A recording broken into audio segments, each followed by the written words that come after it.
दिखाओ।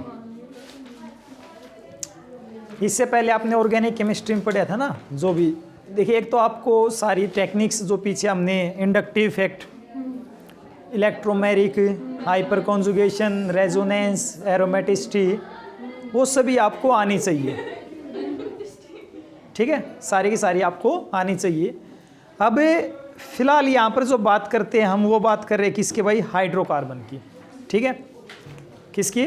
हाइड्रोकार्बन की।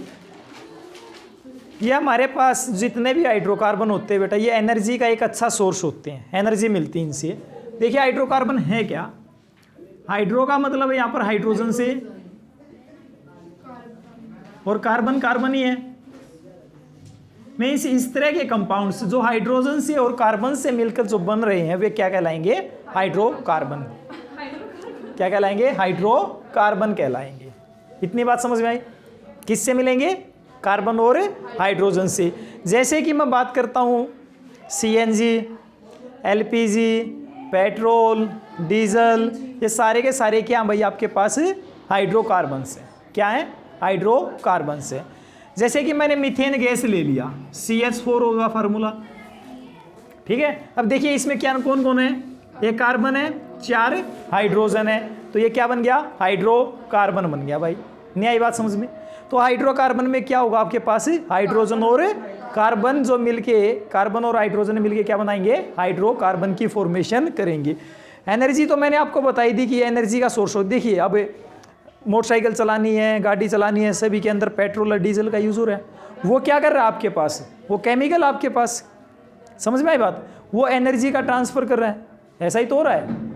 जैसा कि आप फिजिक्स में ही पढ़ते होगे, होता ना जनरेटर होता है, पढ़ा ना? उसके अंदर तेल डाल दिया, वो क्या करेगा? केमिकल एनर्जी को, जो भी है इलेक्ट्रिकल एनर्जी में कर रहा है ना, वो इलेक्ट्रिसिटी तो प्रोवाइड कर रहा है। हाँ, बस वो हम केमिस्ट्री लैंग्वेज में उस तरह से बोल रहे हैं उसको, समझ में आई बात? तो ये कंडीशन हमारे पास तैयार हो जाती है। अब इसके अलावा देखिए, आप ना कोई भी चीज़ ले लीजिए, हर एक जगह कार्बन और हाइड्रोजन तो मिलेगा ही मिलेगा आपको, 99.9%। इसे मार्कर की बात करूँ तो जो आपके पास प्लास्टिक बनता है, चाहे उसमें पॉलीथीन है, जैसे कि हमारे पास ये प्लास्टिक है ना, इसी प्रकार से आपने पॉलीथीन जो सुनते हो आप, पॉलीथीन हमारे पास, जैसे ये पॉलीथीन है ना, इनका फार्मूला होता है, एल्कीन होता है बेटा अपने पास, CH2 डबल बॉन्ड CH2। इसको आप n टाइम्स कर देते हो। क्या? n times. तो इधर भी मैंने इसको ऐसे लिख दिया और इधर भी। तो ये क्या करता है? जब डबल बॉन्ड इसको हीट किया जाता है ना, तो आपके पास क्या चीज़ तैयार होती है? पॉलीथीन तैयार होती है। तो ये सारे के सारे देखिए, इसमें क्या है? कार्बन और हाइड्रोजन ही तो है। तो इसका मतलब इनके अंदर भी क्या है? कार्बन और हाइड्रोजन है। ये चीज़ आप पॉलीमर में पढ़ोगे 12th क्लास के अंदर। कौन सी क्लास में? 12th में एक स्पेसिफिक यूनिट है जिसका नाम है पॉलीमर। समझ में बात? तो वहाँ पर आएंगे ये सारे के सारे के भाई कैसे बनते हैं, क्या चीज़ होती है। तो आप कोई भी चीज़ लगा के देखिए, आपकी डेली लाइफ के अंदर हर एक के अंदर आपको कार्बन तो मिलेगा ही मिलेगा, और जहाँ पर कार्बन होगा ना 99.9% वहाँ पर हाइड्रोजन भी होगा। समझ में आई बात? तो उनकी बात करेंगे हम। तो यहाँ पर हमारे पास अलग अलग तरह के जो हाइड्रोकार्बन वे होंगे। एक तो सबसे पहले अगर मैं बात करता हूँ, आपके पास एल्केन मिलेगा। क्या मिलेगा? एल्केन। एक आपके पास एल्कीन, और बेटा एक होता है एल्काइन। ठीक है, देखिए कैसे याद रखोगे, A, E और Y। पहले ही बताया था, A यहाँ पर सिंगल बॉन्ड, फिर अल्फ़ाबेटिकली E बाद में आता है डबल बॉन्ड, इसमें ट्रिपल बॉन्ड। मीन्स अगर हमारे पास कार्बन कार्बन के बीच में सिंगल बॉन्ड है तो क्या होगा? एल्केन। और अगर अब डबल बॉन्ड है कहीं पे भी आ जाए एल्कीन, और अगर ट्रिपल आ जाता तो हमारे पास क्या मिलेगा? एल्काइन मिलेगा। समझे नहीं समझे भाई? कर लोगे? बताओ कोई डाउट हो तो। और अगर मैं बात करता हूँ एल्केन की, किसकी? एल्केन की, तो आपको हाइब्रिडाइजेशन जो मिलेगी, क्या हाइब्रिडाइजेशन मिलेगी? वो बेटा sp3 मिलेगी। क्या मिलेगी? sp3। क्यों मिलेगी? अभी मैं बताता हूँ इसके पीछे लॉजिक। मान लीजिए कि आपने CH4 लिखा, एल्केन है, ये आपने लिख दिया CH4। इसके अंदर देखिए number of sigma bond count कीजिए कितने 1 2 3 4। बेटा 4 सिग्मा में कौन सी होती है sp3, 3 सिग्मा में sp2 और 2 सिग्मा में sp हाइब्रिडाइजेशन होती है। तो कितनी मिली sp3। तो एल्केन में आपको कौन सी हाइब्रिडाइजेशन मिलेगी sp3 हाइब्रिडाइजेशन मिलेगी। क्या ये बात समझ में आई? ठीक है ना। एक s ऑर्बिटल यूज होगी और 3 किसकी होंगी p की ऑर्बिटल यूज हो जाएंगी। कर सकते हो या नहीं बताइए, कोई डाउट हो तो भाई। ठीक है। हम इसके अंदर अगर बात करते हो आप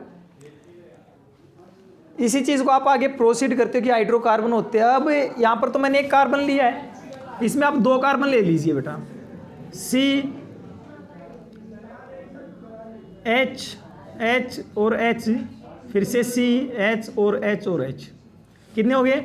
1 और 1 2। अब यहाँ पे क्या हो गया मिथ और ईथ और सिंगल बॉन्ड के लिए एन, तो क्या बन गया ये इथ एन। क्या ये बात समझ में आई? क्या बन गया इथेन बन गया हमारे पास। अब देख लो इस कार्बन की हाइब्रिडाइजेशन निकाल के देख लो, 1 सिग्मा 2 सिग्मा 3 4 sp3, एक ये इसमें भी काउंट होगा 2 3 4, ये भी कौन सी sp3, तो दोनों कौन सी है sp3। समझ में आई बात? तो एल्केन में हमेशा ही ध्यान रख लेना बेटा, एल्केन में हमेशा ही कौन सा हाइब्रिडाइजेशन मिलेगी sp3 मिलेगी। कौन सी मिलेगी sp3 मिलेगी। क्या ये बात समझ में आई? अब एक काम कीजिए, हमने लिखा CH4, क्या लिखा CH4। अब बेटा CH4 में एक कार्बन और दूसरा जब कार्बन आपने जोड़ दिया, इसका फार्मूला देखिए क्या बना C2H6 बनाना, 2 कार्बन 1 और 1 ये 2 और 3 हाइड्रोजन ये और 3 ये रे C2H6।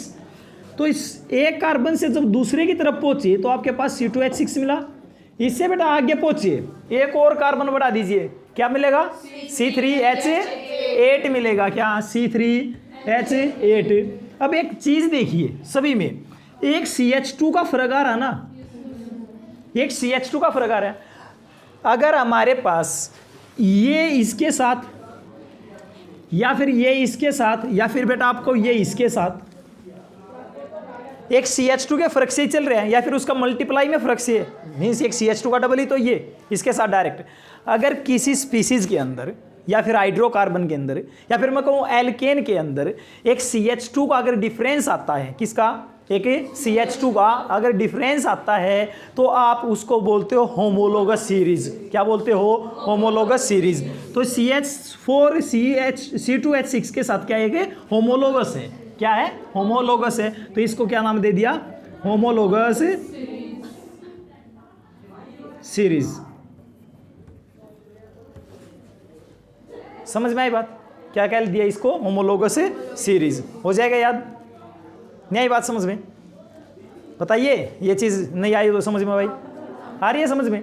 तो होमोलोगस सीरीज में क्या हुआ एक CH2 का डिफरेंस आ गया तो वो एक दूसरे के होमोलोगस। देखिए होमो का मतलब क्या है? होमो का मतलब सेम, लोगस वैसे लोगस का मतलब होता है जैसे बायोलॉजी की टर्म में अगर बात करते हो जो हाथ पैर होते हैं ना इनको आप लोगस बोलते हो, ठीक है ना।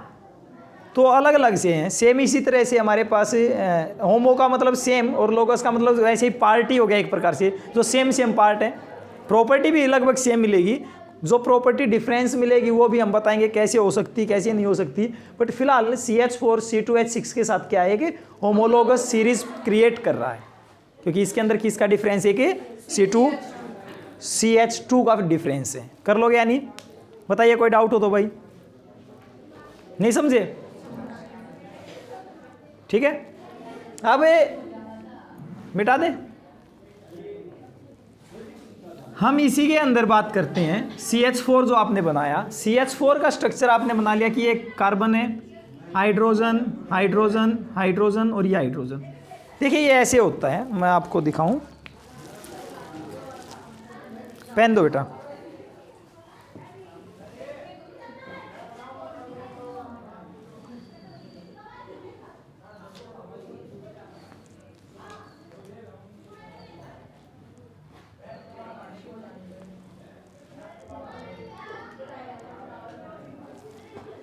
देखिए ये हमने बनाया CH4 का स्ट्रक्चर। हमारे को ये नहीं कि आपने जो डायरेक्ट ये बनाया था ये वाला स्ट्रक्चर, ये तो बस एक रिप्रेजेंटेशन है, रियल में स्ट्रक्चर ऐसा है। समझ में आ रही बात है। अब यहाँ पर ध्यान से देखिए कि ये जो एंगल है, एक तो ये, और यहाँ पर ये कार्बन है, या हाइड्रोजन, मान लीजिए यहाँ पे हाइड्रोजन है, यहाँ पे, यहाँ पर, यहाँ पे। तो आप किसी भी तरफ से देख लिए, एक तो आपकी तरफ दिखेगा 3 बैक साइड में, ऐसा ही दिख रहा है, एक आपकी तरफ 3 मेरी तरफ दिख रहे होंगे, ऐसा ही दिख रहा है ना। तो इसका मतलब कि ये चारों तरफ से, ये आपको किसी तरफ से भी घुमा लीजिए, आपको एक जैसा ही दिखाई देगा। तो ये इसका मतलब इनके बीच में जो एंगल होगा ना, वो भी एक जैसा ही होगा। तो क्या कहता है कि जो इनके बीच में एंगल बनता ना भाई, किसके बीच में, जो कार्बन, हाइड्रोजन और यहाँ से जो हाइड्रोजन बन रहा है, इसके बीच में जो भी एंगल बन रहा है, ये कितने का होता है हमारे पास, 109.5 डिग्री का। तो ये जो एंगल बना है कितने का है, 109.5 डिग्री। समझे या नहीं समझे, एक जैसा ही है। तो ये जो एंगल बना हमारे बीच में, ये कार्बन, या हाइड्रोजन और ये हाइड्रोजन, समझे। चाहे इस एंगल की बात करो, चाहे यहाँ से इसकी बात कीजिए, चाहे इसकी बात कीजिए, सारे के सारे एंगल कितने हैं, 109.5 डिग्री के अपने को मिलेंगे। हो जाएगा। अब ये हमारे पास जो स्ट्रक्चर, ये कैसा, टेट्राहेड्रल है। कैसा, ये टेट्राहेड्रल है। कैसा भाई, टेट्राहेड्रल है। टेट्रा का मतलब 4, समझ में आई बात। टेट्राहेड्रल स्ट्रक्चर होता है। एक ऑक्टाहेड्रल होता है, ऑक्टा का मतलब यहाँ पर 8 नहीं है, 6। कितना है, 6 रहेगा। ऑक्टाहेड्रल कोई बनेगा तो हम आगे बताएंगे, उसके बारे में बात करेंगे। बट फिलहाल हमारे पास ये कैसा है, टेट्राहेड्रल स्ट्रक्चर रहेगा। हो जाएगा भाई।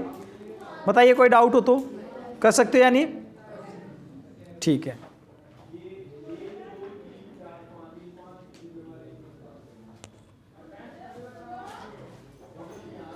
कर लोगे या नहीं, ठीक है।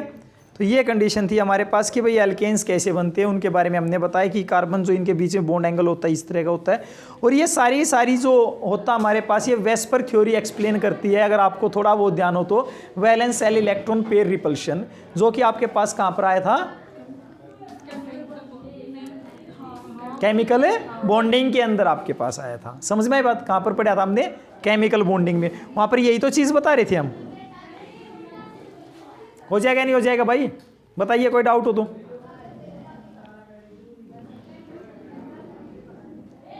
ठीक है,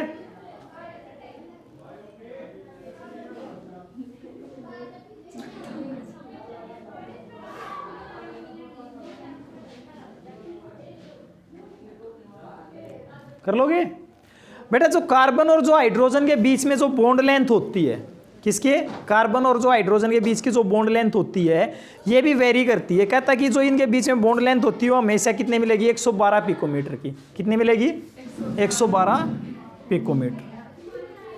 ठीक है, ये चीज़ आपको ध्यान रखनी है।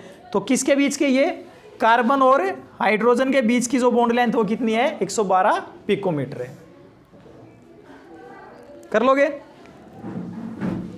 ठीक है भाई।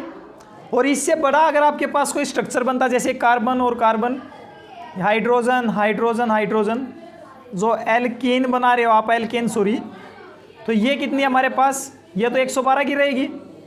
कितने की रहेगी ये, 112 पिकोमीटर की रहेगी।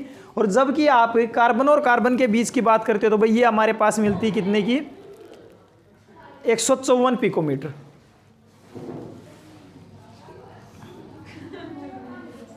कितने की मिलती है, 154 पिकोमीटर। हो जाएगा। कार्बन कार्बन के बीच में जो बॉन्ड लेंथ होती है वो कितनी होगी, 154 पिकोमीटर। कार्बन हाइड्रोजन के बीच में जो बॉन्ड लेंथ होगी वो कितनी होगी, 112 पिकोमीटर।